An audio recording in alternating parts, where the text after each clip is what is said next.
Our next session, before beginning, I would like to introduce something about it. So, our next session is on water treatment plants, current status and futurist requirement, which will be delivered by our speaker, Dr. Pavan Labasetwar.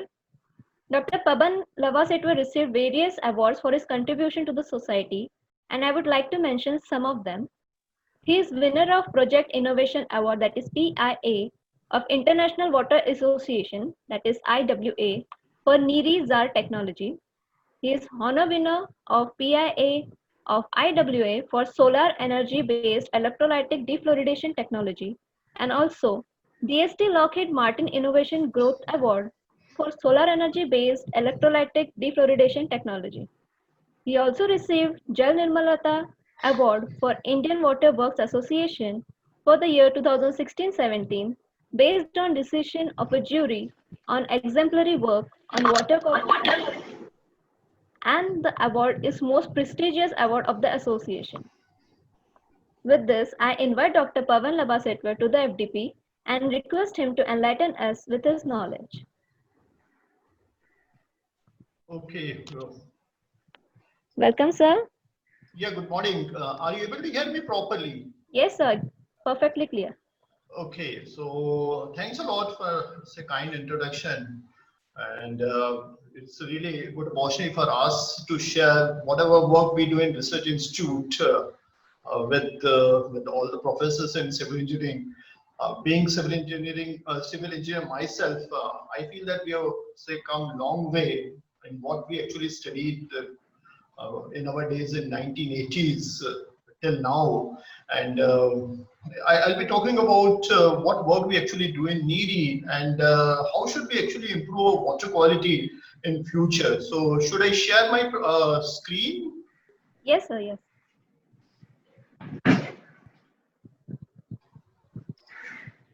So are you able to see this slide, water management, current status and futuristic requirements? Uh, so no, sir. The screen is not shared yet. Can you please try once again? 1 minute.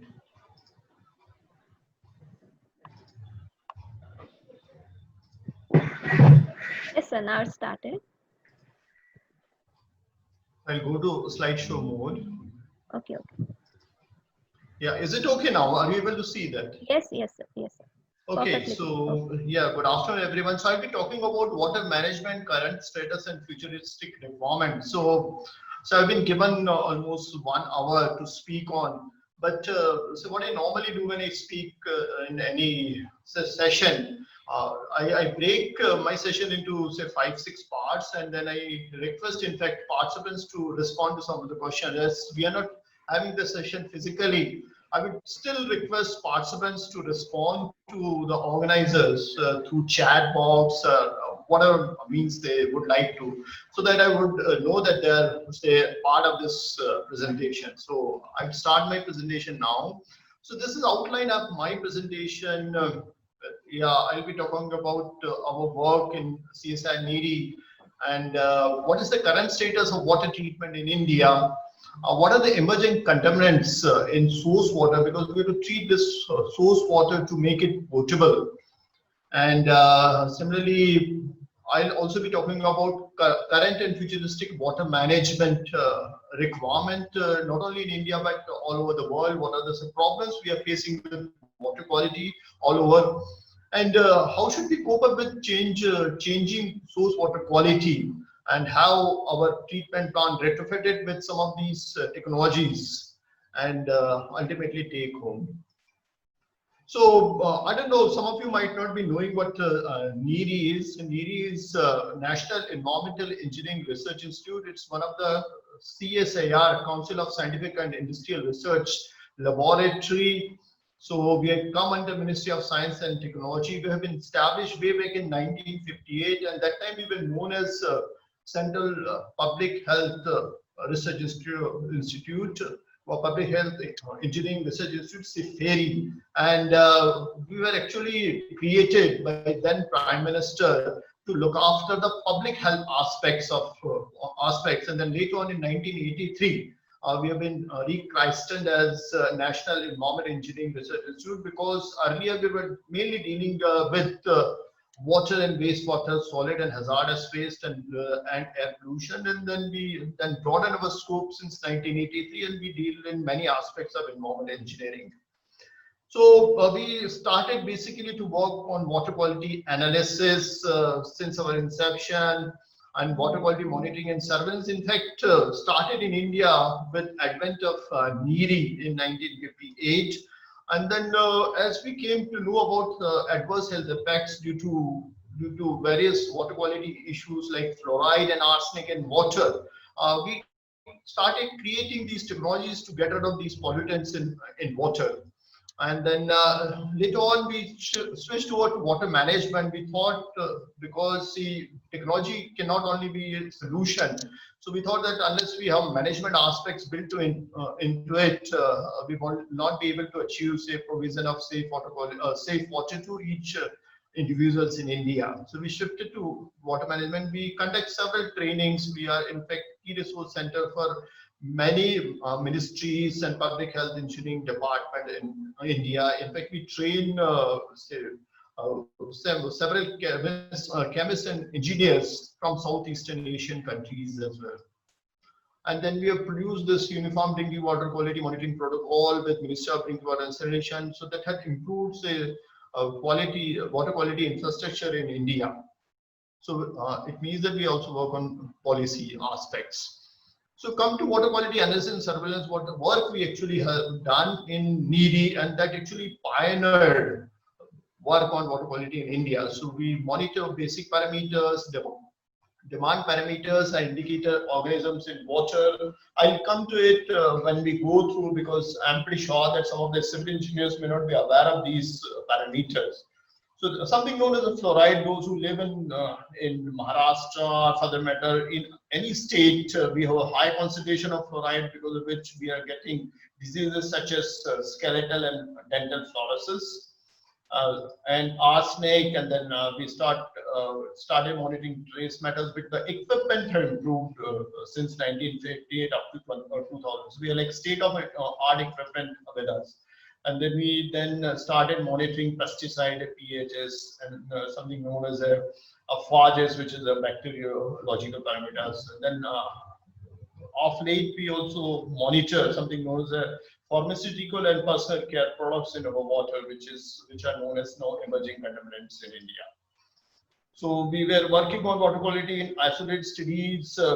We now started conducting water quality surveillance in cities, and we also we have carried out a big studies for River Ganga, in which we have monitored water quality right from its origin in Gomukh up to its confluence with sea, that is Ganga Sagar.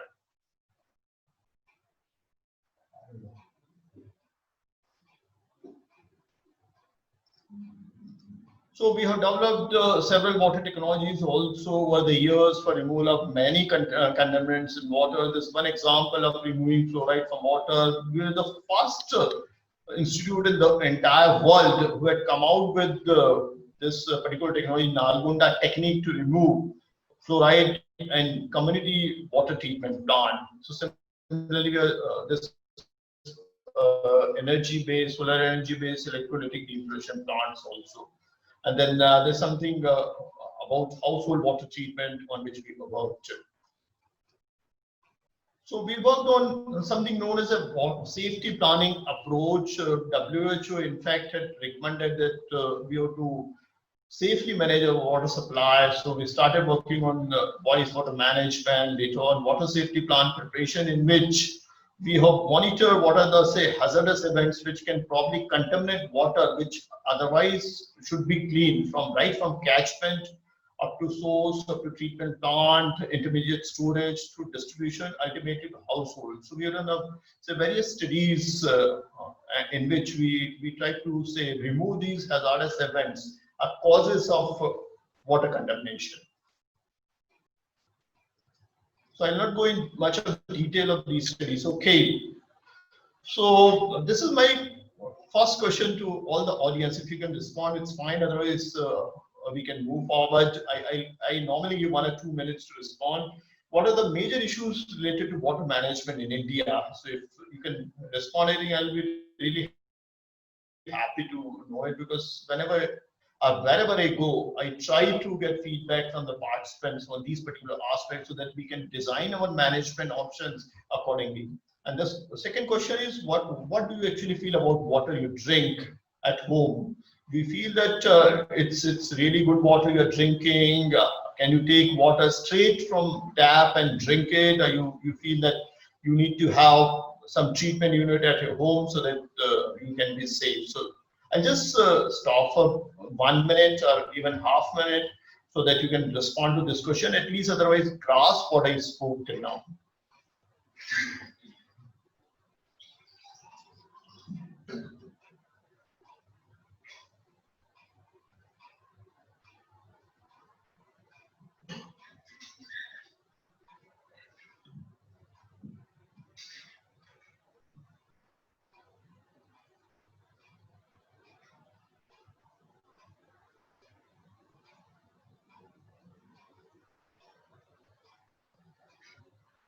Okay, fine. If you responded, it's fine.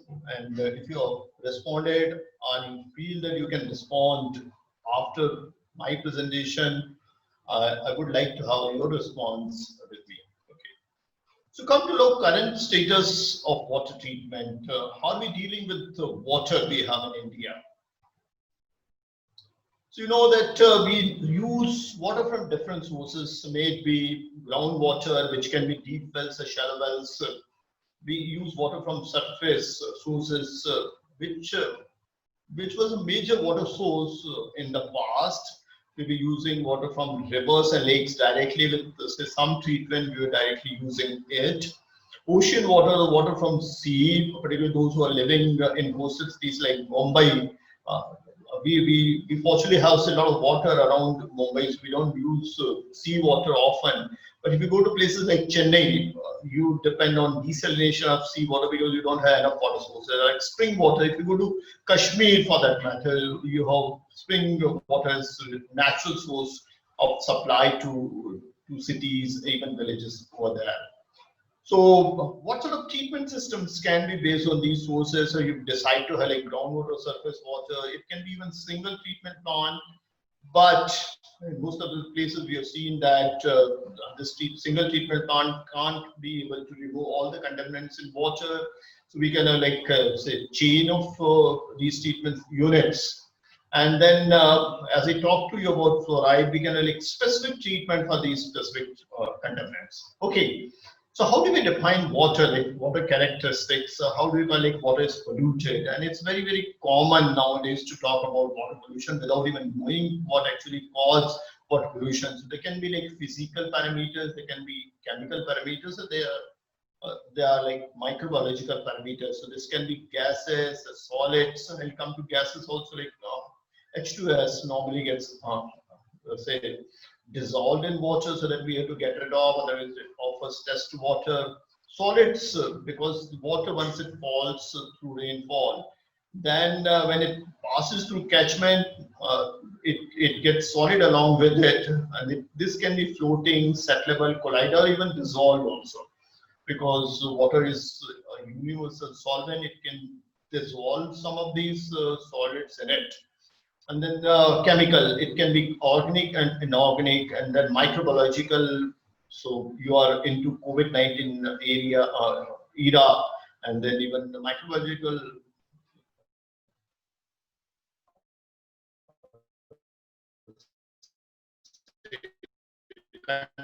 contaminants can be pathogens which characterize water. So yeah, there was a study done before. See, most of us were born. What can be typical concentration of world average of river water? And then this guy Livingstone had come out with this concentration in which we had a cation, something called calcium, magnesium, sodium, and bicarbonate, sulfate, and chloride. So it's very pure water. So all of us rivers were very pure, having say very safe water. So only with disinfection we could easily drink our water historically.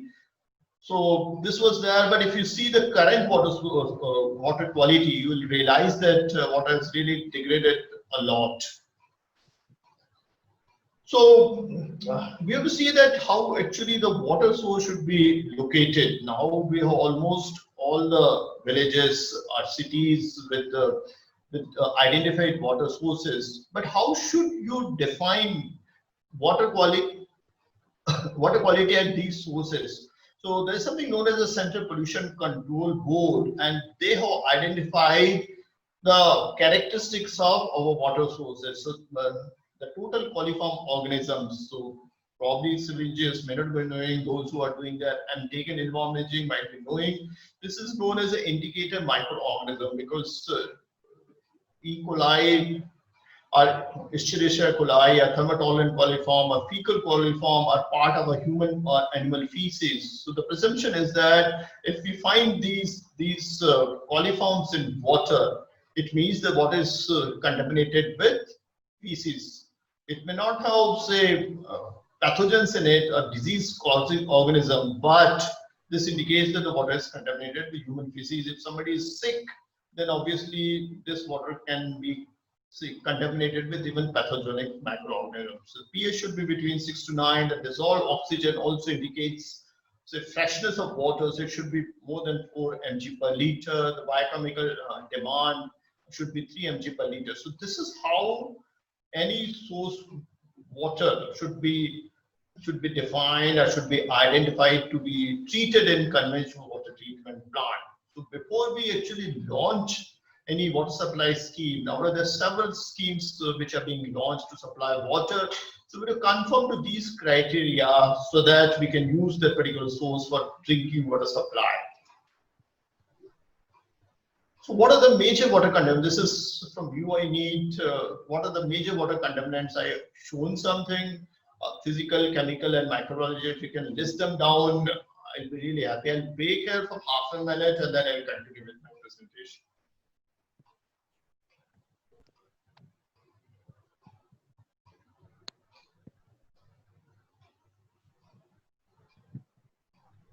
We are getting answers on the chat box. Okay, The one great. is turbidity, suspended solids, Excellent. COD, BOD, Oh, that's really great. So people know about it. When I yeah, started. pH, pollutants from industry. Many things are popping out. Oh, that's really great. Chemical leaching, fluoride, hardness, Arsenic. Oh, great. Hardness. Yeah. So people MPS. are aware of it. Yeah. So microbiological, did you get any response on microbiological parameters? E. coli is written Oh, up. very good. Very good. Not COVID-19 because there are instances when even COVID-19 has been detected in wastewater, not on water, not in water. Okay, then we move on now. Thanks to all those who have responded to these parameters. Okay, this is my question to all of you. Are you aware of drinking water standards of Bureau of Indian Standards, BIS? BIS is stipulated drinking water standards. So, in fact, you should ask your respective municipal corporation that what sort of water you are supplying to what standard it meets. So if someone knows about it, I would be happy to know. Yes, we have received an answer from Bhavin Patel. It's IS 10500. And Mrunal Joshi has also answered. It's I0500 2012. Oh, that's excellent. Oh, very good. Oh, that's really good. So I'm in fact convener of Bureau of Indian Standards committee on drinking water standard. It means that we are now revising these standards. We're including some more parameters to it. So yeah. There's a lot of work which has been done, but I'm very happy that people are aware of these standards. 10500, 2012. There are some amendments later in 2015 in which we have modified levels of arsenic and iron in water. Okay, now we'll move on. Yeah. So choice of water treatment plant. Okay, so how can we choose water treatment plant? So it depends on, say, quality of raw water, of course, on water source also. So suppose if it is a seawater, we know that it has say, a lot of total dissolved solids in it, 35,000 to more or more. And then you have to say consider design here. So normally we consider like say 30 years in a design period for designing any water supply scheme. What is the required quality of treated water? Yeah, how is it for drinking water purposes? Is it for something else? Depending on we can in fact choose a type of treatment. And what are the economic resources available for O&M? That also is really important parameters. Okay, so what are different units you normally find in any water treatment plant? I'm pretty sure that civil engineers have visited many water treatment plants. When I was student, and we also been taken to these conventional water treatment plants.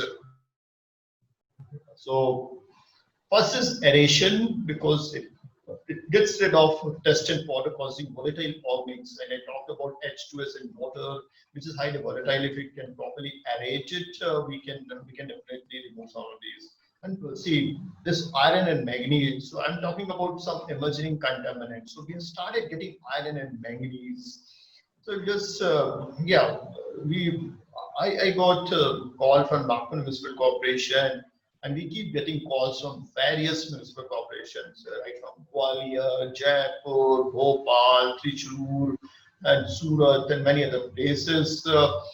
What happens is we normally use reservoir for water supply, and then water which is there in any reservoir, and the intake point normally is at the bottom of the reservoir, and that provides anaerobic condition. The oxygen is very low. In such condition, what happens is iron and manganese remains in dissolved form. And as soon as we take it to treatment plant, when we are like units like aeration, these get oxidized to say oxidized form of iron and manganese, which can easily be precipitated, and then you can see that the color of water changes because of these iron and manganese. So these are the problems which started emerging in India. There's something known as a pre-oxidation chlorine. It retards, of course, it retards microbiology growth, and it is like chlorine is an oxidant, so that also helps in getting rid of this iron and manganese. So this is like optional, but in many places I've seen in Delhi they use it a lot, because Delhi, you know that the Yamuna is used as a water source, and it receives say industrial wastewater discharges upstream, like Panipat, upstream industrial areas like in Panipat, and that has a lot of ammonia in it. So the chlorine is used to oxidize this ammonia. And then we like coagulation, through which we destabilize colloidal particles, and flocculation is the unit in which we aggregate or destabilize these colloidal particles, so that we can easily settle these particles. So I just forget to mention that in conventional water treatment plant, we try to only remove the suspended solid as turbidity and microorganisms, because we have designed our treatment system by keeping water quality of water source intact. Our assumption when we designed these treatment plants prior to 2000 was that the water sources do not have any say industrial or even city or sewage contaminants in it. So it has only natural contaminants, that is suspended solid and microorganisms, because the water runs to the catchment and it can attract these contaminants. So like sedimentation, once it's aggregated, it can easily be separated through gravity and sedimentation tank. Then we like rapid sand filter or slow sand filter, which you might have read. Infiltration and distillation is disinfection.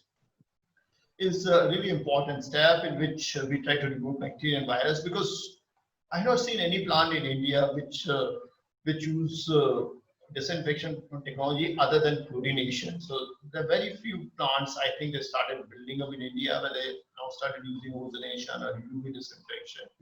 So these are the like typical conventional water treatment plant. So if you look at the say layout of this plant, say this is intake works.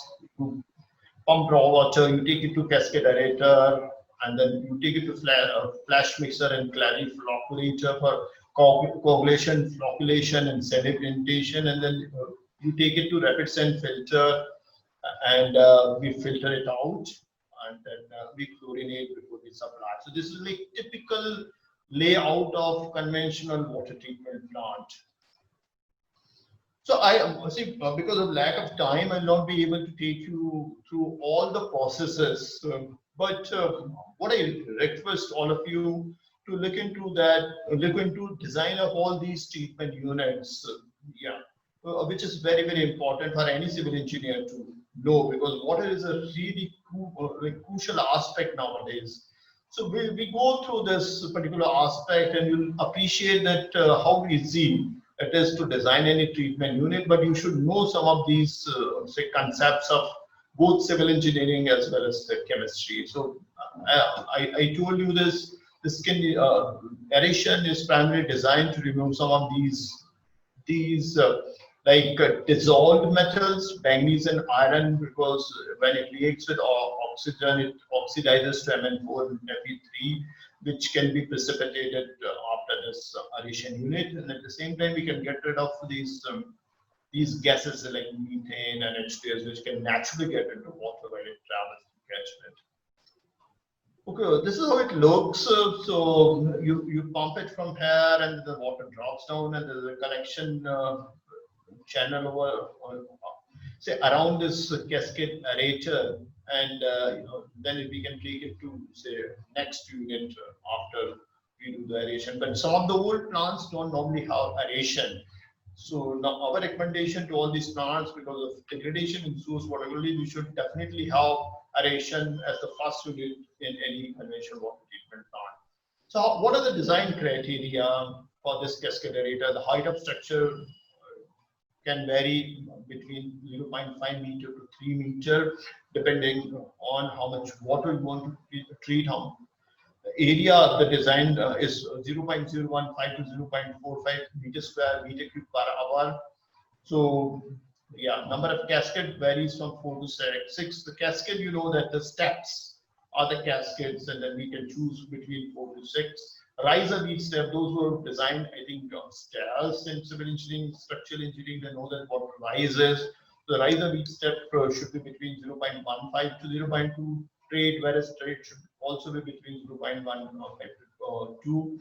Velocity in inlet pipe shouldn't be more than 1.25. So we have to design inlet pipe in such a manner that diameter shouldn't be should lead to velocity between 1 to 1.2. If you like a very small pipe, then this can increase, and then the entire design criteria can be haywire. So diameter of inlet foundation, I have just shown you aeration unit. The top of it is known as a fountain. It should be 0.6 meter. Freeboard in collecting channel. So what happens is as it comes out, it runs through all these threads, steps, and then it gets collected around this aeration unit in collecting channel. So there should be some freeboard available, and it can be 0.3 meter. And and those who have visited might also seen that there is a parallel walk around this aeration, and the width should be at least 1.2 meter. And then it's normally constructed in RCC. So based on this, depending on water flow, you can easily design any aeration unit. So normally when I take classes for this public health engineering, engineers, students, yeah, I run through all these design criteria, and I give an exercise to all the students to come out and design their own aeration unit. But here we can't do it. So for you again, what are the major units of conventional water treatment plant? If you heard me patiently and religiously, I'm pretty sure that we'll be able to respond to it. And what is the objective of having aeration? So if we can respond to these two questions, and in the meanwhile, I'll drink this glass of water.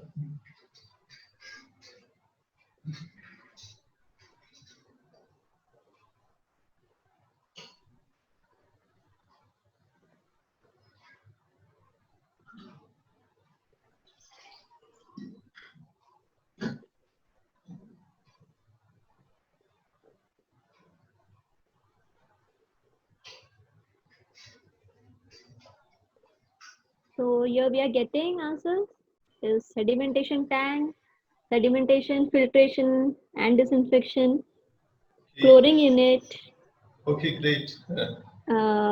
aeration used to remove gases and add oxygen in water. Yeah, very good. Correct. Sedimentation tank and alum adding. Okay. No, sediment is Aeration. yeah, like coagulation. Yeah, I'll not be able to go into detail of design of these units because that itself is a class. Yeah, so each Okay. unit requires 1 hour to design. Yeah, but very nice. Yeah, I appreciate the response. Yeah, great. So should we move on? Yeah. Okay, what are the emerging contaminants in source? So I told you that we normally design these treatment units to remove conventionally only suspended solids and microorganisms. Because if the rainfall is there, water flows to catchment, it goes to river, and then it carries only suspended solid and some of these contaminants while traveling to your water source. So that's the assumption. But what is happening now? Our catchment is not secure at all. I'll give an example of Nagpur, and it's now we are getting so many contaminants in our source water. I come back to this particular criteria once again, where we talked about what should be the source water characteristic. I told you coliform, it should be 5,000 or less mpn per 100 ml. The pH should be between 6 and 9.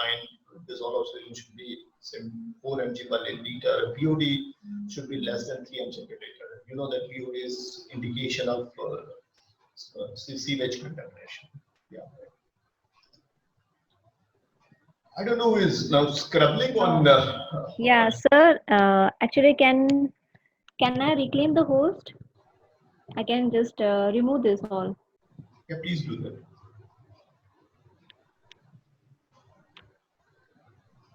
So PPT will be presented from our side. You can just say if you want to change it. Okay, fine. So should I? Okay, fine. So should I stop screen sharing? Screen sharing is already been started. Okay, that's yours. Okay. Yeah. You can put it on.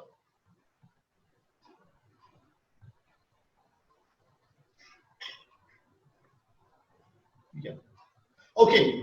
So I told you that we monitored River Ganga right from its origin in Gomuk. We in fact tracked to Gomuk and collected water samples, brought back them to our lab and analyzed them. Next, please. Yeah. Last one. The last one. Bus, that's all. Yeah. Thanks. So this is the first point, and then we monitored 70 locations. So we found out, because what happens is these are like many. You might have heard about Gangotri and Dev Prayag, where both Bhagirathi and Alaknanda meets, and then we're like downstream Rishikesh and Haridwar, the big towns, and then they also have water sources located in River Ganga and Bhagirathi, and we tried to compare it with the Center Pollution Control Board standards, and we found that okay, the water up to Haridwar is fairly good. So it meets all the criteria. So okay, I'm not be able to show through cursor, so it's okay because. So yeah, the quality was good. It's green and yellow, and then we can we can say feed this particular water to a water treatment plant, a conventional water treatment plant, and we can get safe water. But you see that Haridwar, the quality degrades so much that we are not conforming to the Central Pollution Control Board say water source standards. It means that this particular source of water in River Ganga shouldn't be used for drinking purposes for that matter. Okay, next slide, please. And then if you see right from downstream of Haridwar, like Bijnor, Narora, Kannauj, Kanpur, the water quality is so bad that they should be used for water treatment even after conventional, say, treatment. So it means that there's a lot of contamination in water. This should not be used. Means the conventional water treatment plant will not supply water to meet BIS drinking water quality standards. It is a really pathetic condition because what is happening, you know that all along Ganga there are many towns with discharge their sewage. Now situation is much better, but earlier when we did study in 2014 at all, the situation was fairly bad. And there were industrial discharges also. The flow also got reduced at many places because of say, location of these weirs, barrages, and dams across River Ganga. And the water flow was very less, particularly in summer season. So it means that our sources are degrading. That's the point I would like you to drive to. Next, please. Yeah, and then if you look at raw water quality, Agra Waterworks, so intake water quality. You see the BUDs, yeah, if you go to second row BUDs like 16, 27, yeah, and then like CODs 42, 46, so dissolved oxygen is wrong somewhere, and then MPN is very, very high. It clearly indicates that this is a diluted sewage. The people in Agra is literally drinking diluted sewage, and then it also means that there's a lot of sewage which is getting into River Yamuna, and Agra Waterworks, because they have like conventional water treatment plant, they were unable to remove these contaminants, so they have retrofitted the water treatment plant and added some of the sewage treatment units to water treatment plant so that the quality can. And this is the situation in 2002, and now also it's more or less same. So it means that we are not treating our water sources properly, and we are investing a lot of money in treating water rather than say preventing contamination of these sources. Next, please. And this is the recent fish kill in Nagpur, recent in April 2019. Ambazari Lake. Those who are from Nagpur might be aware. And this had happened in April when the water level was very, very low in river, and you can see floating fishes. And we did detailed analysis and could find out there's something known as the cyanobacteria, which is a type of algae, and this generates cyanotoxin, and then that kills fish. This is in fact even harmful to human beings. And the situation is common in many other cities in India. So this is how we are treating. Though Ambazari Lake is no longer used for drinking water supply treatment, but what happens when we are not having enough water in other sources in Nagpur, we use this Ambazari Lake to supply water to say some part of Nagpur. You can see a situation like this not only in Nagpur but many other cities in India where because of say putting up sewage into it, the water quality degraded so much that even fishes can't survive. Next, please. Next, please. Yeah. So we say if you look at newspaper also, and last slide. Last, not the next. Last. Yeah. Thank you. So if you see like Surat, the condition is like that because this, upstream of the water intake, there's a nala which was flowing. I think they might have removed this nala, but if you see the bottom picture here, and this is the intake well of Nagpur city, and then we hardly had any water in Kanhan River at that time, and you can see the algae very clearly because what we literally had that time in. Probably this is in July, August 2018 or something, and the same water is pumped to water treatment plant at Kanhan, which reached 235 mmld of water. You can literally see that this contains say high amount of algae. That's why the color water is green. And our conventional water treatment plant, as I told you, is not meant to treat algae in water. So we started facing problem, and this is not common only to Nagpur, but many cities. So yeah, so we have to protect these sources. At the same time, we have to retrofit our treatment plant so that we can actually tackle these issues of pollution. Next, please. Next. Yeah. So this is the question: what are the major emerging water contaminants requiring attention in conventional water treatment plant? I told you, but This is a very common question, and all of us are facing this particular question.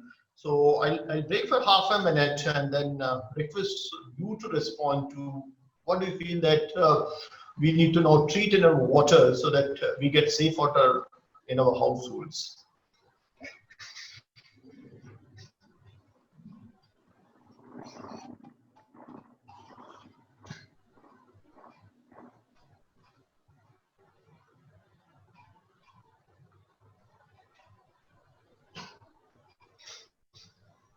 The first answer we got is BOD, Okay. then chlorination, again BOD, COD, DO, Okay. aeration, microorganisms, Oh, heavy great. metals, Yeah. Pharmaceutical. BOD, fluoride, chlorine, E. coli, pharmaceutical items, and beauty Ah, products as well. very true. Yeah, yeah. Great. Thanks. I think you honestly kept my lecture. People know already so much about what treatment is. No, sir. You are adding it. You are adding information into it. Okay, okay. Oh, great. So, okay, next slide, please. Okay, come to current and futuristic water management. So I slightly modified, say, my topic to even cover water management because treatment can't be a solution to each and everything. If we can properly manage our water supply, entire network, I'm pretty sure that we will not have these contaminants in our water sources so that we don't have to treat it. Next, please.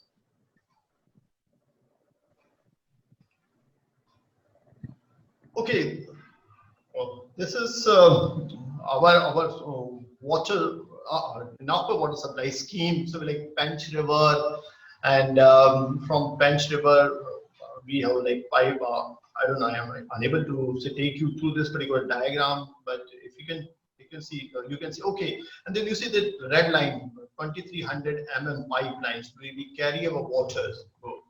From Pench to like Mahadula pumping station, then we take it to Gorewara Lake, and then we have like Nagpur Municipal Corporation service area. We have like I could have handled it. Okay, but yeah. So Tanuja, if you can take it to Pench, could you locate Pench Kheri Reservoir, a dam? Are you able to hear me? Yeah. So, okay, we'll start from top, like from Tutlado Dam. Could you see the Okay. top? So you want the cursor to be placed Yeah, over? just take your cursor from Tutlado Dam as the water flows. Okay. Okay, great. So it comes to like Panchkari Dam. So this is one major water source. Fortunately, it's surrounded by forest. And then we take water from this 23 pipeline, MS pipeline. So could you see? Yeah, great. This one. We take it to Mahadula pumping station and we have something known as a break pressure tank. What happens? We pump water from our reservoir and it comes with a lot of pressure. So unless we have this break pressure tank and then allow water to go through any appurtenances or any water infrastructure with so much of high pressure, it can damage this infrastructure. So that we are like BPT in place. And if you go down, you can see Pench 1, Pench 2, Pench 3. And then you can see even MBR, which is master balance reservoir. MBR. Just come down. MBR. This is master balancing reservoir. From here, we feed our elevated service reservoir, ESR. So right from our water treatment plant, we run entire system through gravity. And this is one source, and another source is Kanhan WTP. So you can see Kanhan water treatment plant. Could you see this Kanhan water treatment? Yeah, great. Thanks. Oh yeah. So this is another source. So we have like requirement of 650 million liter per day. So 450 MLD, around 400 comes from Pench Kheri, whereas the rest around 250 comes from water Kanhan river. So you've seen the condition of Kanhan river, which had been shown to you by me earlier. So this is like entire network. So this is the entire chain. So we should first know our system, water supply system in water before we actually identify problems. Next, please. Next. Okay. I think it will take some time. Just keep on clicking. Keep on clicking. So this is animated, so if you can click it. So this is total dam. So I told you this is total. The water comes out of it. Next please, keep clicking. Then there's another reservoir downstream of it, Bench Kerry. So this is 35 to 40 kilometers from Nagpur. So we have we earlier had this right bank canal. So you have seen this 2100 ms pipeline we have built later. So this is the earliest source to WTB. So in 2010, 2012 we have replaced this. Otherwise we had this right bank open canal through which we were actually taking water, and there was a lot of contamination. Just keep clicking, please. So this is Mahamadullah pumping station, the right bank canals. We had like open channel, and then a lot of water was taken away by farmers, and then this back big pressure tank I told you. Next, please. So like 3 water treatment. Yeah, Gorewada Lake. So we used to store water from Totla Dam or Panchkari Reservoir to Gorewada Lake. So can you, Tanuja, please show this Gorewada Lake to audience? Yeah, great. So we were literally dumping, and this was working as a lake. Yeah. Yeah, that's all.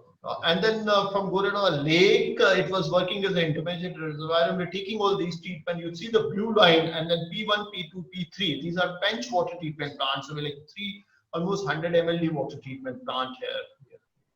This was like earlier that we thought that we should remove a right bank canal that was leading to a lot of contamination as well as pilferage.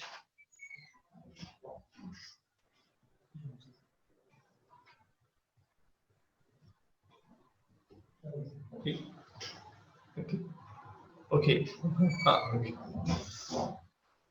Okay, next please. Yeah, great. So these are the treatment plants. So next please.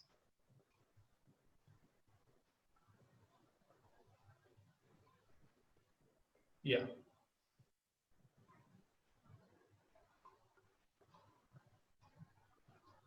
So we completely changed this. We have created this bank, and then we laid this 23 mm line. So you can see RBC here. Just keep clicking because it will take some time with this animated. So this clearly indicates that we have changed the entire water, not entire part of water supply scheme in Nagpur, so that we can remove some of these contaminants right from its source till treatment. So we have created another treatment plant, Bench 4. Next.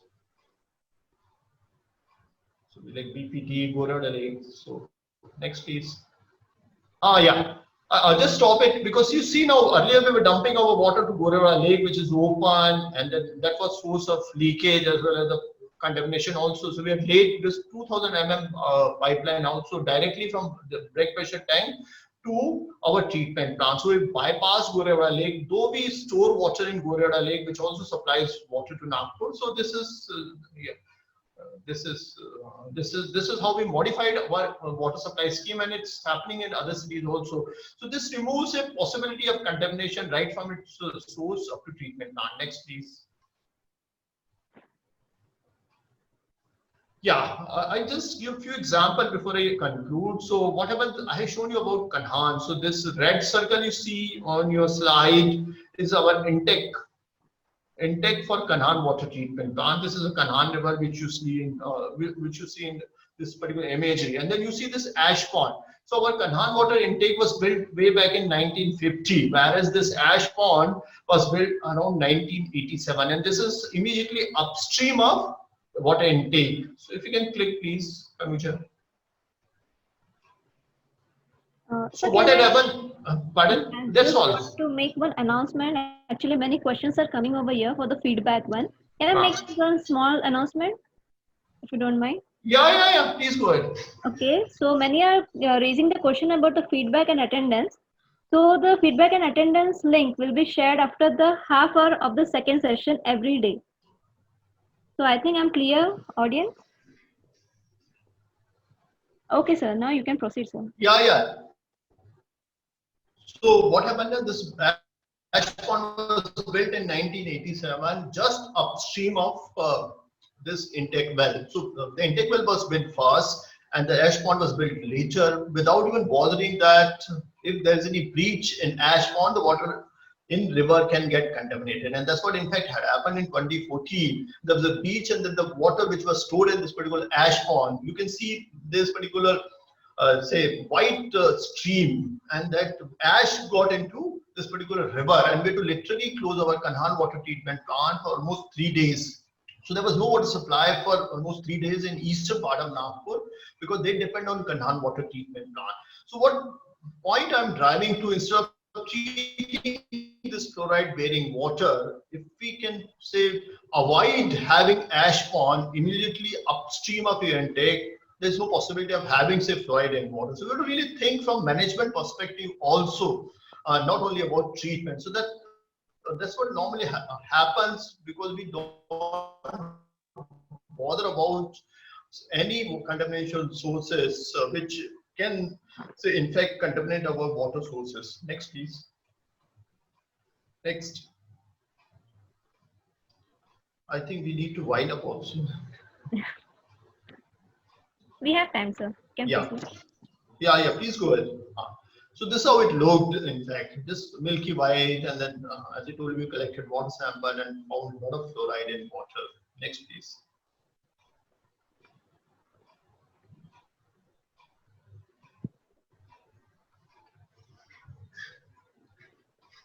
Yeah, next. So I will just come back to this particular slide. When in Kanhan we had this issue of algae. So how did we tackle? Because our plant was not meant to remove this particular algae in water. It is only meant to remove suspended solid and microorganisms.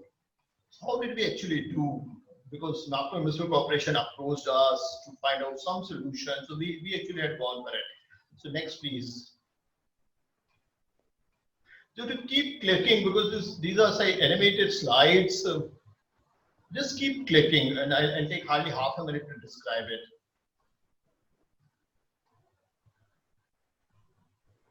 Just keep clicking.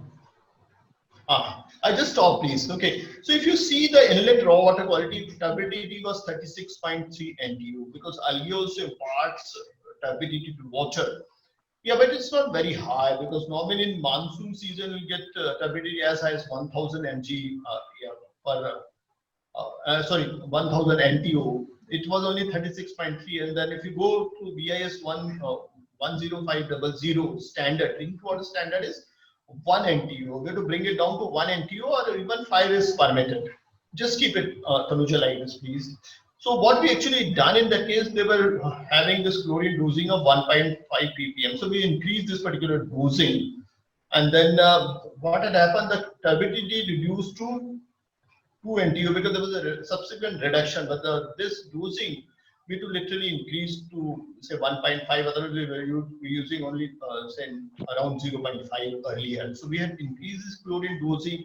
We in fact increase even PAC dose to it, polyaluminum chloride, which is used as coagulant. So that was slightly effective in say improving water quality or getting rid of this particular algae. So we were getting like 2.3 NTU. So this was fairly good. Yeah, we couldn't bring it down to 1 NTU, which otherwise normally we bring it down to 1 NTU.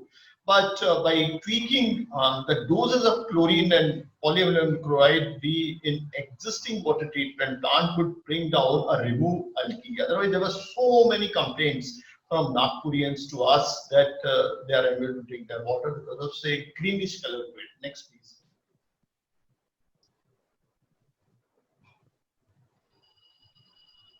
So this was before rainfall, but those who know ins and outs of coagulation, flocculation, they might also be aware of a condition of high turbidity and high alkalinity. When we have high turbidity, there's something known as a say sweep flocculation, and after the rainfall, because of that, with lower dose of chlorine and lower dose of PAC, we could bring it down, say turbidity to 0.1 NTU. You can see here the second one.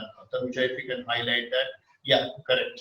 So from 24.2, we can bring it down to 0.1 NTU because of rainfall, which brought up lot of turbid, say lot of suspended solid, and leave was no longer there. So we rainfall helped, of course, but we would find out some say solution for existing water treatment plants. So I don't have much time to talk about in detail about this entire process, but this is how we could tweak our dosing in existing treatment plant. Next, please.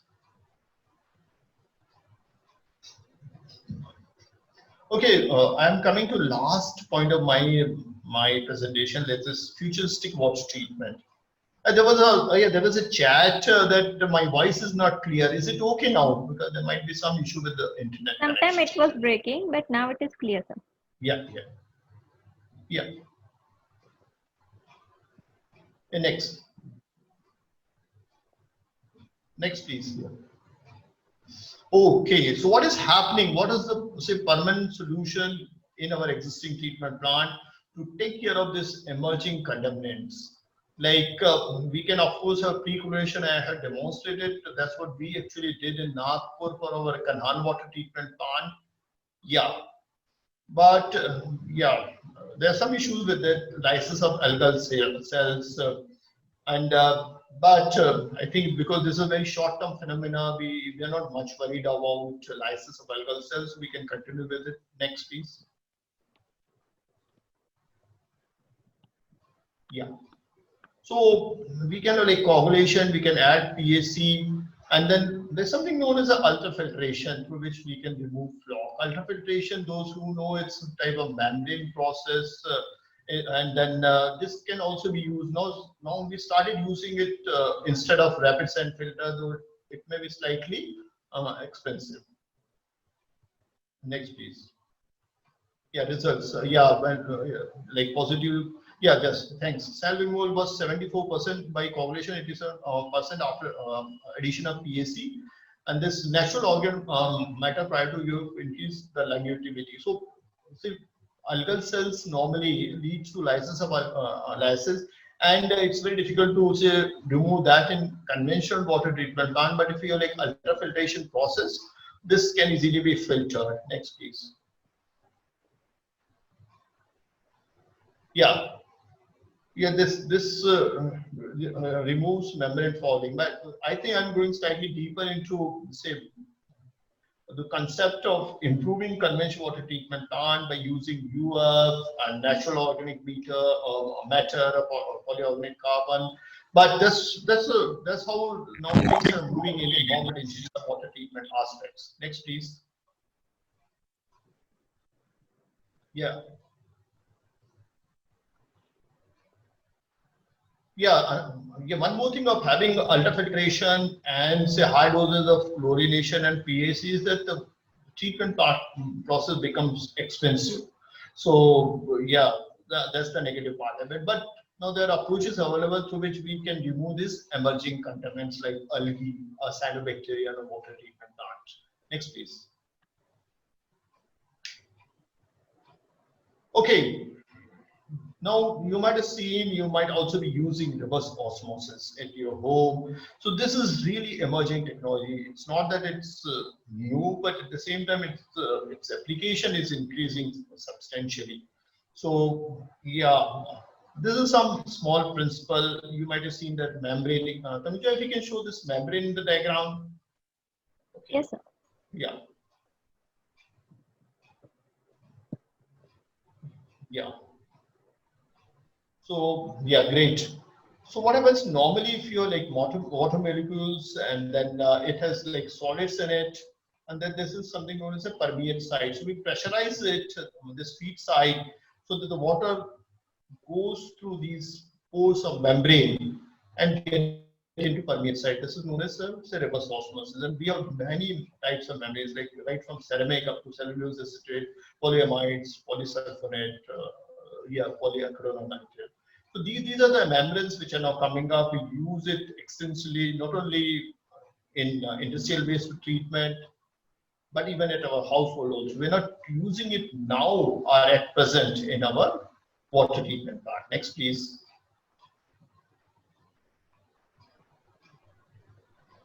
Yeah. So what is osmosis? Yeah, like You see this particular diagram, if you can kindly show this osmosis, like light green and then what a brick red color. Tanuja,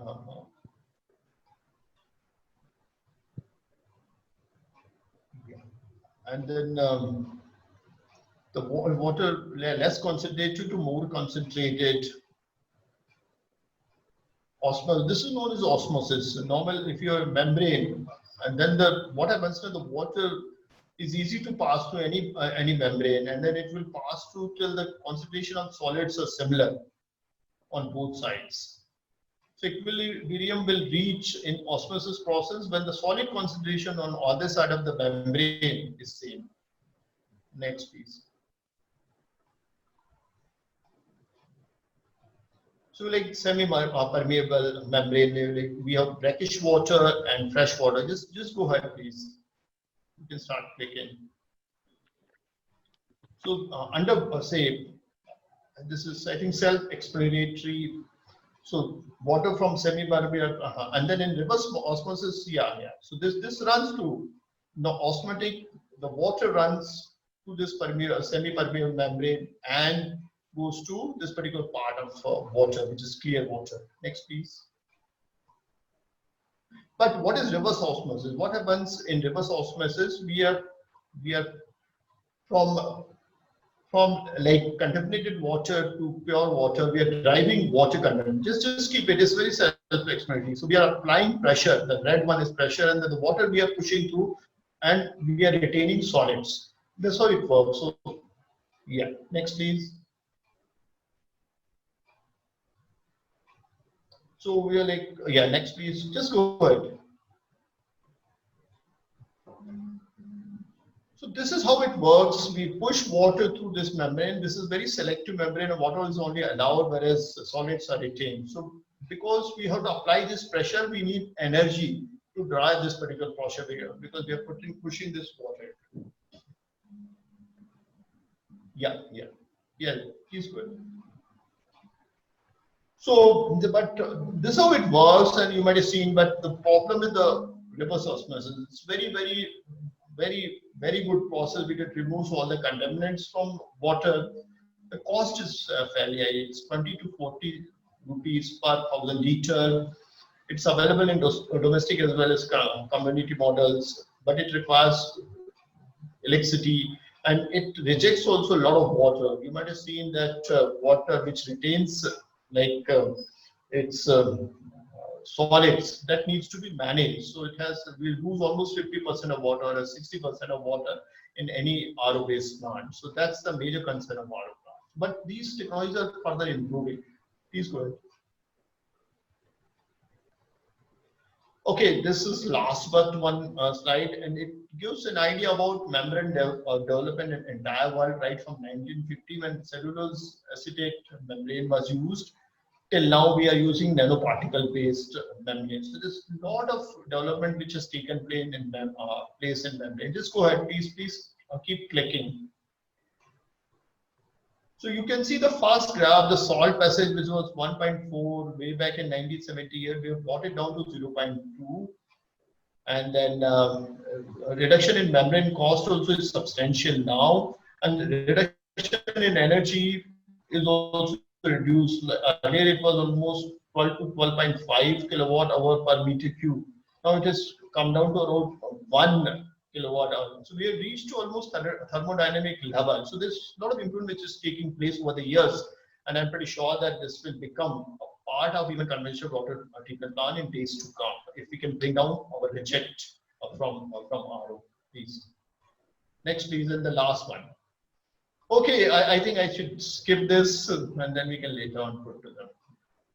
Yeah.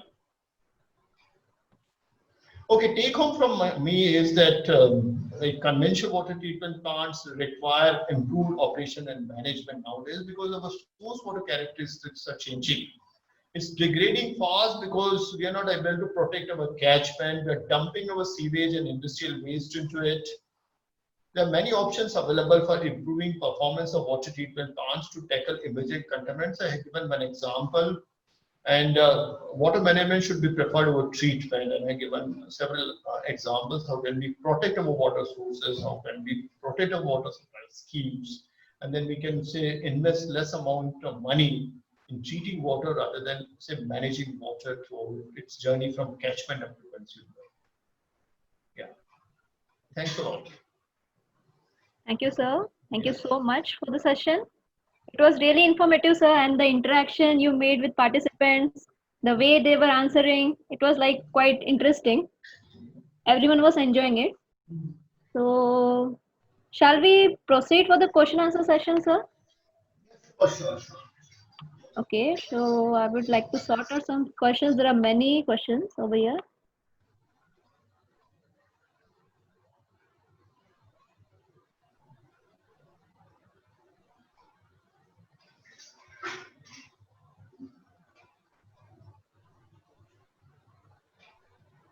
Uh,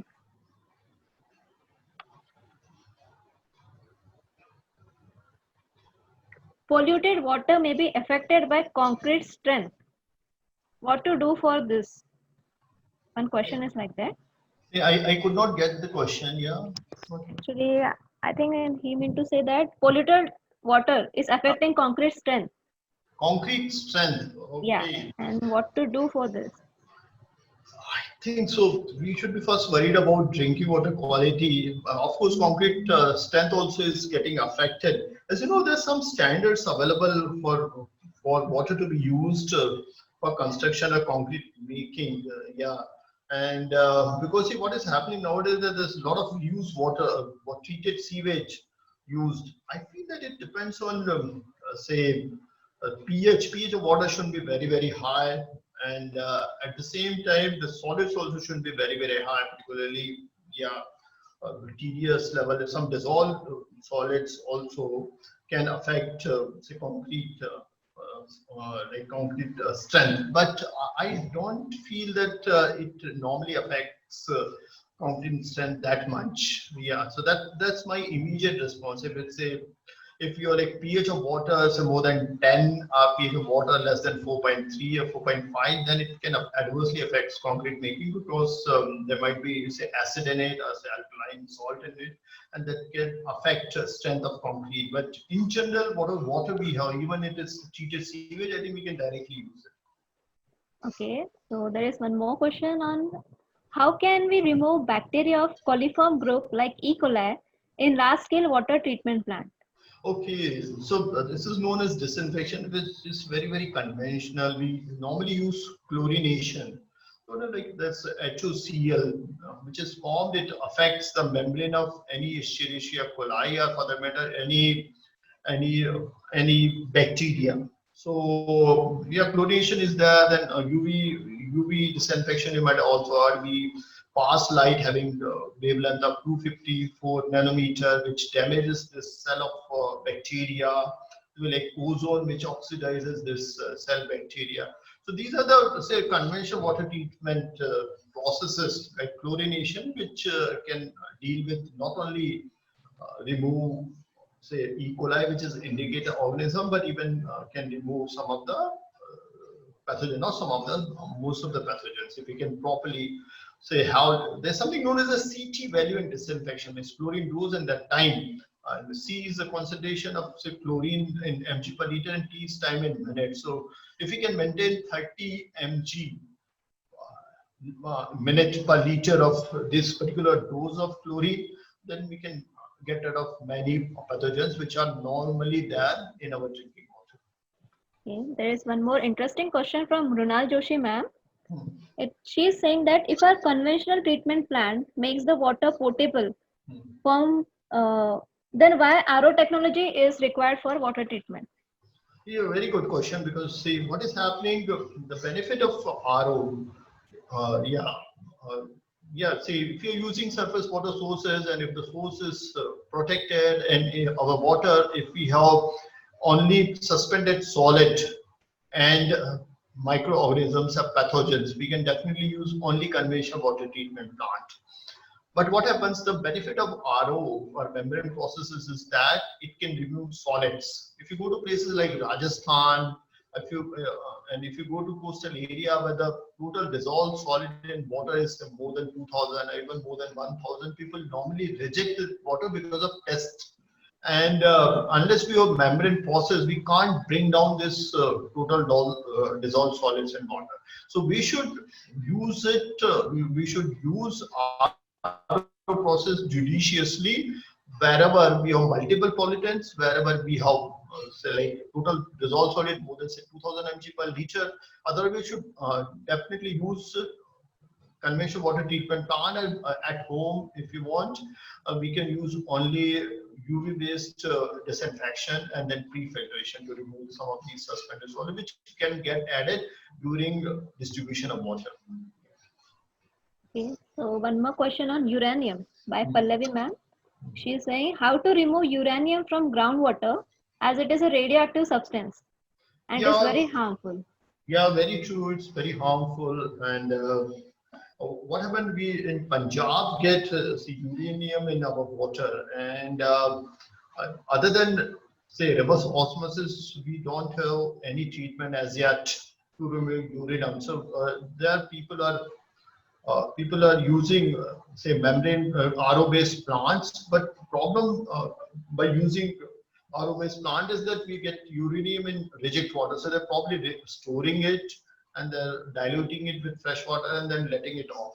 But uranium is really big concern for us, and then we are working on some of these adsorbent based technology in which uranium can selectively be absorbed in these adsorbents, and then this particular adsorbent, once it gets exhausted, can be disposed of properly.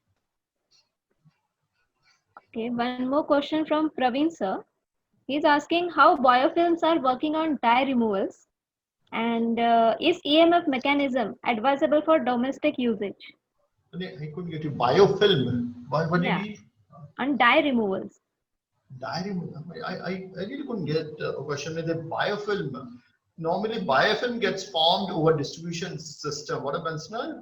Yeah, because there is something known as like network. There's a DNHM, distribution network harbored material. So DNHM gets formed in pipeline because our water which we supply in cities, it contains suspended solid. It also contains some of these microorganisms, and ours is intermittent water supply. If there's any leakage in pipeline, water can get sucked in from outside to distribution system, and they can form biofilm or say over pipeline, and DNHM gets formed. And unfortunately in India, we normally we don't have many options to remove this biofilm, except that we can flush out this. But there's something known as a pigging, which is used in Western world, in which say a cylinder is pushed through a pipeline, so that this biofilm which gets formed over distribution system can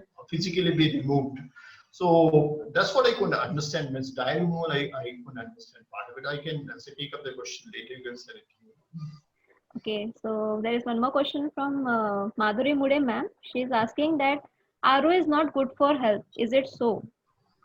Yeah, I think see, there's a scientific dichotomy which I normally call. Whatever the studies which have been done in part of the world, particularly in Siberia at all, where they used to say like heat snow over there and then get water, and this because this is like frozen ice, and if you simply heat it up, the TDS in water is very low. It's total dissolved solids.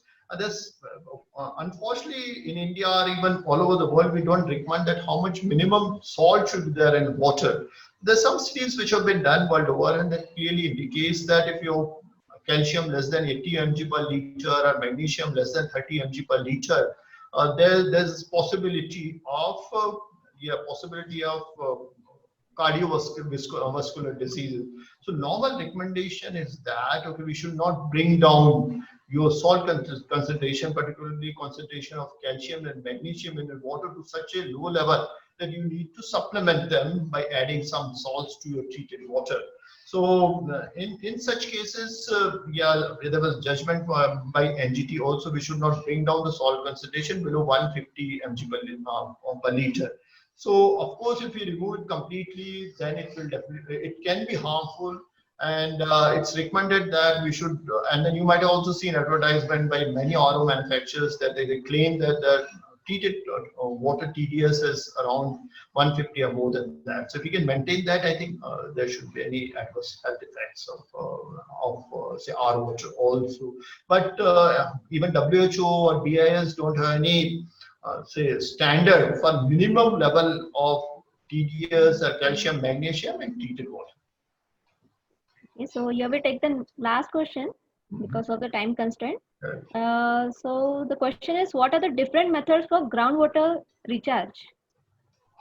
Okay, okay, I'm not expert on groundwater, but say groundwater recharge, it depends on what sort of aquifer you have. Say if you like aluminum, even if you say want to recharge it by flooding, that also can be a possibility. But you might have seen some of the bore wells, we can have like shaft close to these bore wells, which can go parallel to these bore wells, and the rainwater can directly be fed into it. So there are many, say, techniques through which we can recharge groundwater, but we have to first say understand geology. If it is a hard rock, then the technique can be different. If it is aluminum, the technique can definitely be different.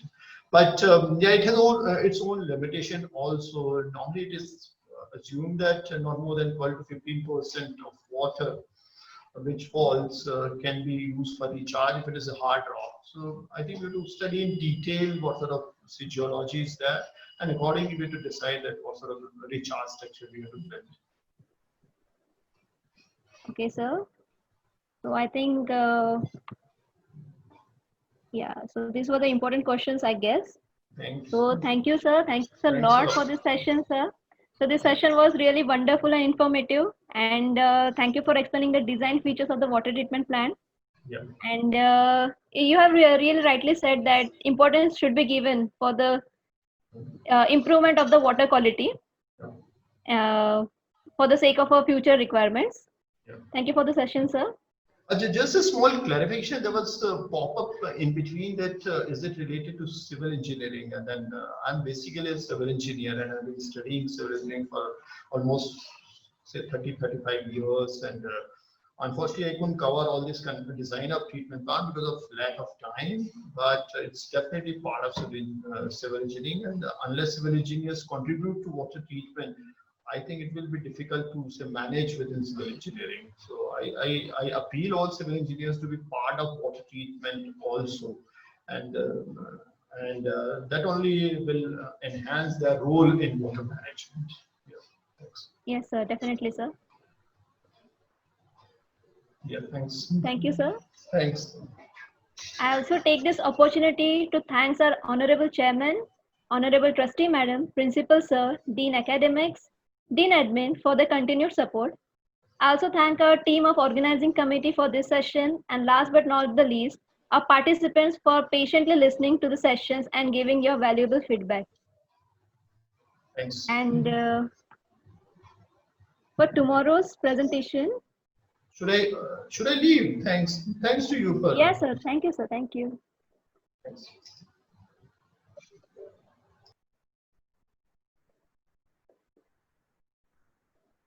Okay, for tomorrow's session, it is an interesting topic.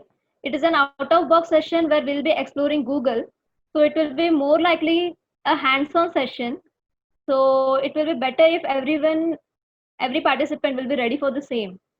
If you have laptops and all, it will be better for the session then. Okay, then we'll meet you in tomorrow's session then.